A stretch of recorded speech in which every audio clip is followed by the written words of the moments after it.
o autor que popularizou a literatura russa no Ocidente, a obra que ajudou a acabar com o regime de servidão na Rússia. Hoje a gente conversa sobre Memórias de um Caçador, do Ivan Turgenev.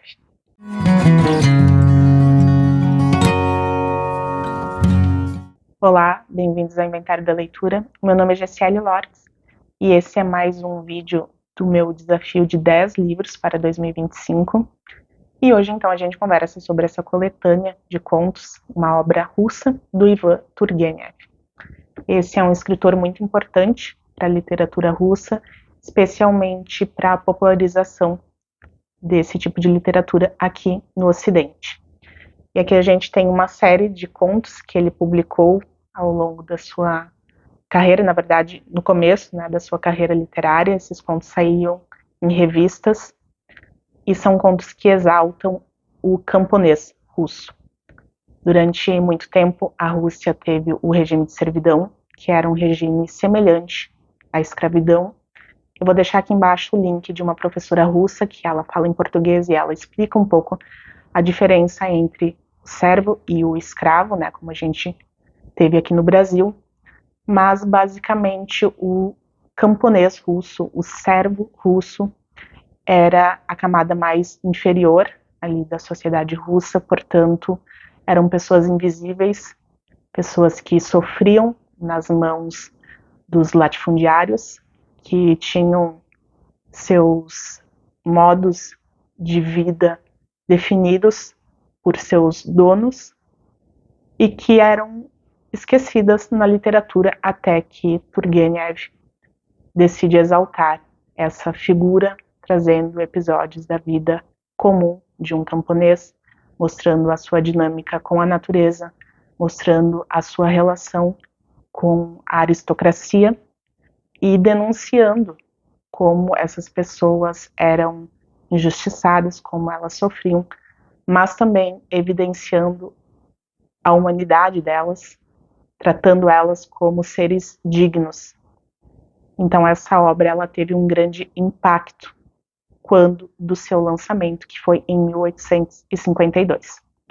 Mas antes da gente falar mais sobre esse livro, é importante falar um pouco sobre a vida do autor, porque aqui a gente tem muitos traços autobiográficos. Bom, o Turgenev, ele nasce em uma família muito rica. A mãe dele era uma herdeira, ela herdou muitas terras, eles tinham muitos servos, e o Turgenev cresceu num lar que tinha muitos episódios complicados. A mãe dele era uma pessoa muito violenta com os servos, a avó materna dele também tinha um histórico de muita violência para com os servos, inclusive tem muitos textos de apoio aqui nessa edição falando sobre a vida dele, e é dito que a avó dele teria matado um servo asfixiado com um travesseiro. A mãe dele também teve episódios assim de muita crueldade, chegou a deportar 2 servos só porque eles passaram por ela e não cumprimentaram com a reverência que ela queria, mandou eles para a Sibéria. Então o Turgenev ele cresce nessa família muito abastada, mas que tinha muitos conflitos, porque o pai dele, embora não tenha nada muito grave relacionado a ele, é dito aqui que o pai dele tinha muitas amantes entre as servas, e a mãe do Turgenev, para se vingar dessas amantes, descontava em todos os servos. Então ele cresceu vendo essa diferença entre as classes sociais e as injustiças que esses servos sofriam. É claro que, tendo uma família rica, Turgenev teve acesso aos estudos, ele foi para a faculdade e aos 25 anos ele começa a trabalhar com tradução para o francês. E é nesse contexto que ele se enamora, se apaixona por uma cantora de ópera que era casada com um francês. Então o Turgenev ele passa muito tempo na França e ele tem ali uma relação um pouco estranha com esse casal. Ele é apaixonado pela mulher, mas é amigo do marido dela, então ele está sempre ali convivendo com esse casal. Inclusive esse casal chega a criar uma filha do Turgenev. Turgenev teve um caso com uma costureira da mãe dele e acabou tendo uma filha. Então essa filha é criada por esse casal. E a França foi o palco de muitas revoluções, enquanto a Rússia sempre foi um país muito atrasado nesse sentido. A França esteve ali à frente de muitas mudanças e transformações sociais. Não era interesse da Rússia que esse espírito de revolta contagiasse o povo russo. Mas quem estava ali entre os dois países era o Turgenev. Ele estava ali convivendo com esses intelectuais franceses, como o próprio Flaubert, que ficou muito amigo dele, e ele tinha então esse trânsito entre a Rússia e a França, né? Memórias de um Caçador é um livro que ele escreve quando ele estava na França. E esses contos, quando eles eram lidos individualmente nas revistas, eles não davam o tom de denúncia que o livro acabou gerando posteriormente. Então, a publicação desse livro só foi possível porque o Turgenev era amigo de um dos censores russos na época. Então, esse livro ele acabou passando pela censura. Ele foi publicado em 1852, mas depois que todas as autoridades russas tiveram acesso a ele e que começou a agitação na Rússia por causa desse livro, os censores perceberam que eles haviam falhado, que esse livro não era interessante para eles. Então, o Turgenev ele é preso um mês depois que esse livro é lançado, mas aí o estrago já estava feito. E é claro que além do impacto político e social, Memórias de um Caçador também foi muito celebrado enquanto peça literária. Muitos outros escritores aplaudiram o desempenho do Turgenev nesse livro, como o próprio Tolstói, que chegou a dizer que era muito difícil escrever depois de um livro como esse. Henry James também exaltou essa obra, e essa obra Memórias de um Caçador é considerada a cabana do pai Tomás da Rússia, porque a cabana do pai Tomás teve também um envolvimento ali com a abolição da escravatura nos Estados Unidos. E este livro, Memórias de um Caçador, teve uma participação importante na eliminação desse regime de servidão que foi abolido da Rússia em 1861. Por mais que eu seja da opinião de que o contexto histórico e o impacto social que uma obra teve na época da sua publicação não são determinantes para definir a experiência de leitura de um leitor, esses fatores extra-literários sempre me interessam bastante. Então foi por esse motivo que eu quis ler Memórias de um Caçador, e também porque eu sempre ouvi falar que esse livro exaltava muito a natureza. E eu gosto muito de histórias que têm esse peso na ambientação, essas histórias em que o lugar tem um peso muito importante na narrativa. Acredito que este livro, Memórias de um Caçador, seja um dos favoritos de muita gente, porque todas as opiniões que eu vi acerca dessa obra sempre foram muito apaixonadas, mas confesso que esse livro não foi tão cativante para mim quanto eu achei que fosse ser, embora eu devo admitir que eu tenha tido excelentes momentos durante essa leitura. Então, para vocês entenderem um pouco mais, aqui a gente tem um narrador que é um caçador, ele é de uma família aristocrata também, isso fica muito claro. Praticamente todas as histórias que a gente tem aqui são narradas por terceiros.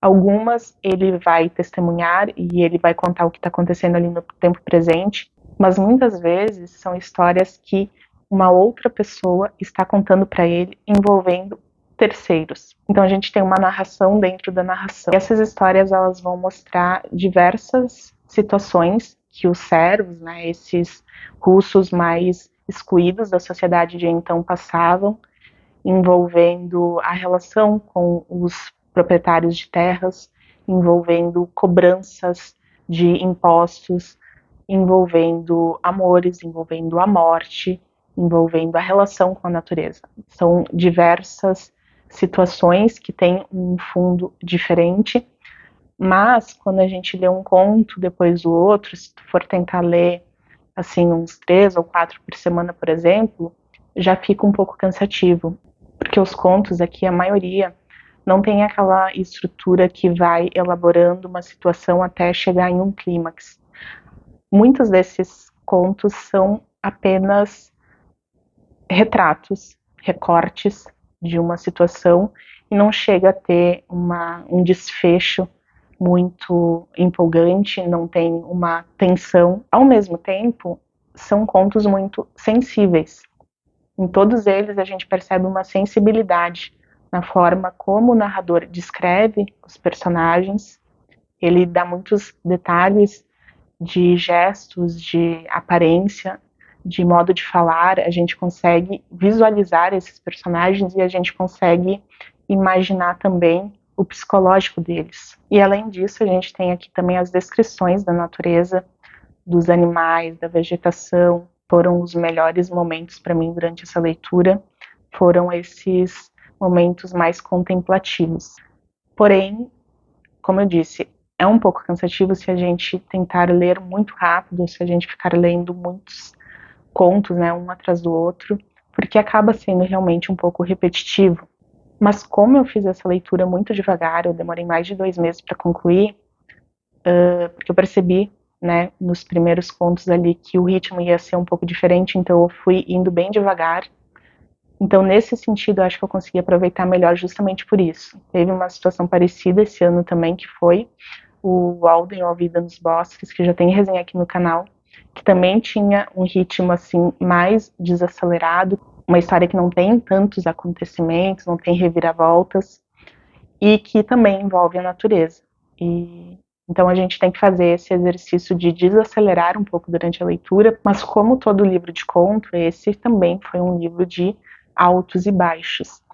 E os altos desse livro, eu diria que eles acontecem com mais intensidade nos últimos contos. Tem um personagem em específico que, para mim, ele foi o melhor personagem de todo o livro. Eu não vou me atrever a pronunciar o nome dele porque são muitas consoantes na mesma palavra, mas eu vou deixar escrito aqui. E nos últimos contos, tem um dos contos que é o primeiro a introduzir esse personagem, vai contar a relação dele com o seu melhor amigo. É quase uma relação do Sancho Panza e do... esqueci o nome. O outro personagem do Don Quixote. Mas eles têm uma relação muito engraçada no começo, porque um deles é um ex-rico que perdeu tudo, mas não perdeu a pompa, e o outro era alguém muito humilde que de repente fica rico. E os dois se tornam amigos em circunstâncias que são muito reveladoras sobre as relações sociais da Rússia de então. Não vou dar detalhes aqui porque é interessante ler no livro também. E eles vão viver aventuras juntos, sempre com essa diferença muito clara de comportamento, né? Enquanto um tem aquele jeito mais retraído, que não se impõe tanto diante das humilhações e de pessoas que tentam afetar ele, o outro tá ali como seu defensor, como alguém que sabe bater de frente com os ricos e com as pessoas orgulhosas. Então é muito legal a relação deles. E depois tem um segundo conto que vai mostrar o desfecho, né, desse personagem. Então são 2 contos que se amarram e que são muito legais. Eu gostei muito desses contos. Mais pro fim do livro também tem um outro conto que se chama Relíquia Viva, que vai contar a história de uma ex-empregada da família desse caçador. Ele tá lá numa floresta e ele encontra ela e ela tá muito debilitada. Ela não consegue mais caminhar, ela não consegue mais sair de lá onde ela tá. Enquanto ela vai contando sobre como ela é grata por ter pessoas boas ali na comunidade que ajudam ela a ter um mínimo de dignidade nesses últimos dias, ele também vai se sensibilizando muito pela situação dela, que é de finitude, né? Ela tá ali definhando.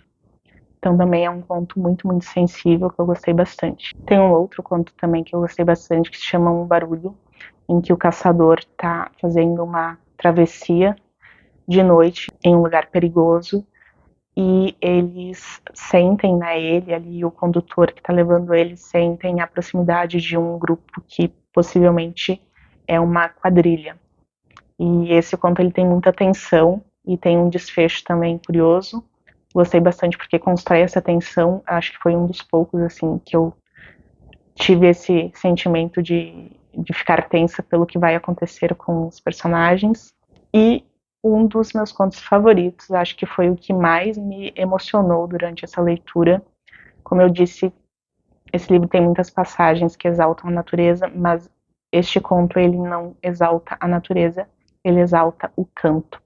Se chama Os Cantores e mostra um grupo de homens, eles estão num bar bebendo, então vocês conseguem imaginar aquela ambientação de brutalidade, né, de homens enchendo a cara em um bar, quando dois homens decidem fazer uma espécie de disputa cantando. Um deles já é muito famoso, muito conhecido por cantar muito bem, e o outro lhe diz que é capaz de cantar melhor.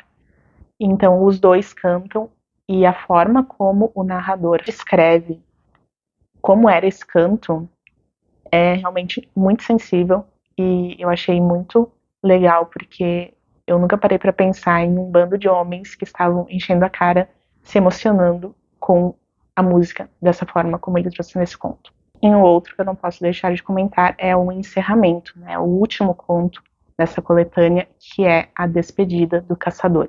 Ele fala diretamente com o leitor. Ele começa dizendo que sabe que o leitor já deve estar cansado das suas memórias, mas que ele precisa falar um pouco mais sobre a caça.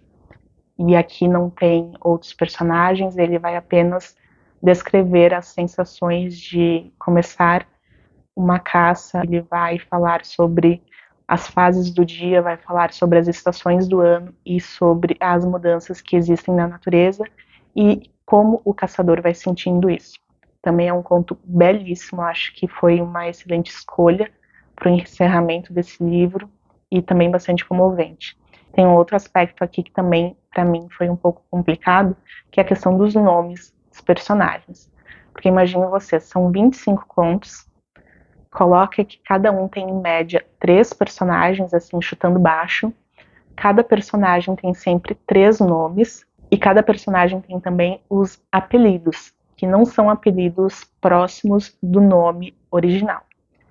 Então a gente tem basicamente umas 3 vezes 4, 12 palavras muito estranhas para se referir aos personagens em um único conto, e o narrador fica trocando a forma como ele chama os personagens, então a gente tem que ficar às vezes voltando para entender de qual personagem ele está falando. Eu tenho muita dificuldade em memorizar alguns desses nomes em russo, que tem muitas consoantes que são palavras gigantes. Então isso também foi um fator que me fez ler sem muita pressa, para eu poder ir acompanhando sobre qual personagem o narrador estava falando naquele momento. Tanto que tem um conto aqui em que a protagonista se chama Tatiana. E para mim foi assim, um grande alívio encontrar um nome normal, um nome assim comum para mim, no meio desse bando de sopa de letras, de consoantes que muitas vezes não me diziam muita coisa, eu não conseguia nem formar o som das palavras. Sabe, às vezes a gente lê um nome estranho e a gente forma um som qualquer só para ir identificando ao longo da leitura. E às vezes eu não conseguia fazer isso aqui. Então, nesse quesito também, esse livro ele exige um pouquinho mais de atenção. Mas não foi uma leitura ruim, muito longe disso. Não posso jamais dizer que foi uma leitura ruim. Ela apenas não foi como eu esperava. Mas eu acho que todo mundo deveria dar uma chance para esse livro. Como eu disse, ele tem um peso histórico muito importante.